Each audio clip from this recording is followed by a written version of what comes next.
Hey, so this expose healthcare reveal could be a little bit controversial as it's a little bit like punching down.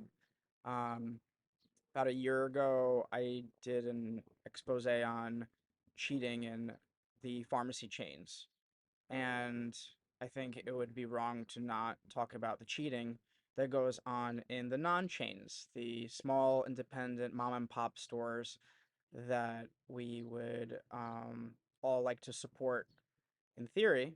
But what if we knew they were doing some sketchy things with insurance, with your billing, and this extends to doctors' offices as well, especially the small mom and pops. Um, and there's a lot that's going on there. I saw it firsthand. But if we zoom in on just one case, it would have to do, and that's really explosive, is with the weight loss medications, Ozempic, Wegovy, Mounjaro, which in the beginning had a lot of trouble getting covered, especially for patients that didn't have diabetes, and therefore it was being used for weight loss, aka cosmetic reasons. So therefore, most insurance companies wouldn't cover.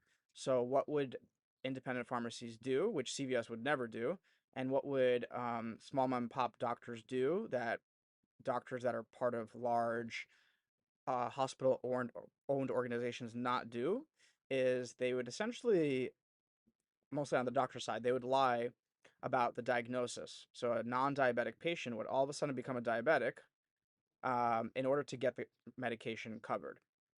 So, uh, is that right? No. Why is this happening? It's because of a lot of red tape, prior authorizations.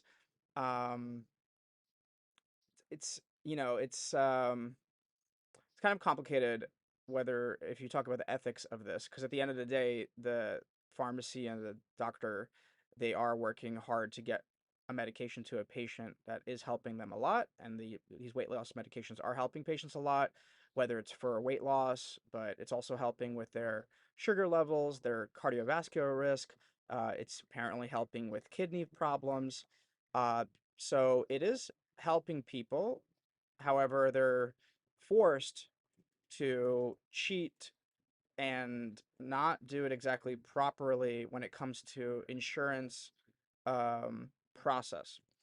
So it's just something I want to reveal. I don't think my purpose of this is not that these independent pharmacies should be shut down or sued or legal action should be pursued, but it's something to think about when you are creating these different barriers such as prioritization, um, copay kind of games where you're making copays higher for certain medications, which that there's often savings cards available that makes the copay nothing. So that doesn't really do anything in the end.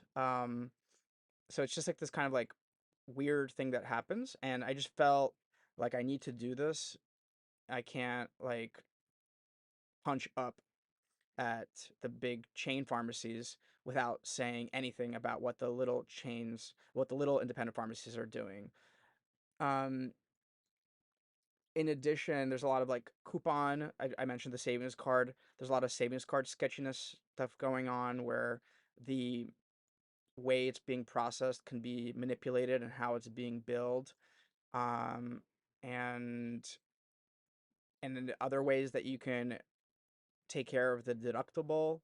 So a lot of independent pharmacies, in order for a copay to go down from like 500 to like $20 because they're deductible, they'll basically submit some dummy claims for other medications that the patient's not taking or maybe they are taking, and then keep that claim submitted, submit the claim for the medication the patient actually wants, get that $20 copay, and then reverse the original prescription. So it's all these different games, and unfortunately, I think the story here is that we're all forced to play these games because the reimbursements are so low that you can't make an honest profit by just taking care of the patient. You can't just take care of the patient and make an honest profit. So therefore, you have to play all these games, and that happens in healthcare extensively. It happens in financial services, and it seems like almost every industry there's like this like culture of cheating, because if you don't cheat, you don't make a profit or not as much of a profit, and your competition will take you down. So really curious if you've been in independent pharmacy, what kind of cheating that you saw going on, or maybe cheating is not the right word, unethical behavior. That'd be a better way to put it. Because it'd be cool to expose this, because this unethical behavior shows what needs to be fixed as like the root. Like, why are they doing this unethical behavior? Same thing with the cheating at the chains. Why are they doing that? It's because of a lot of pressure from corporate, and from every quarter the stock needs to go up by a certain amount. So it's like all the pressure comes from the top. Independent pharmacy is similar. The pressure comes from the owners of the pharmacies, who are often not even pharmacists themselves, and they're just trying to put that pressure. They see it like a Dunkin' Donuts, and they're just trying to get more donuts sold. It doesn't matter if it's a drug or not. So yeah, curious to see what you think. Peace.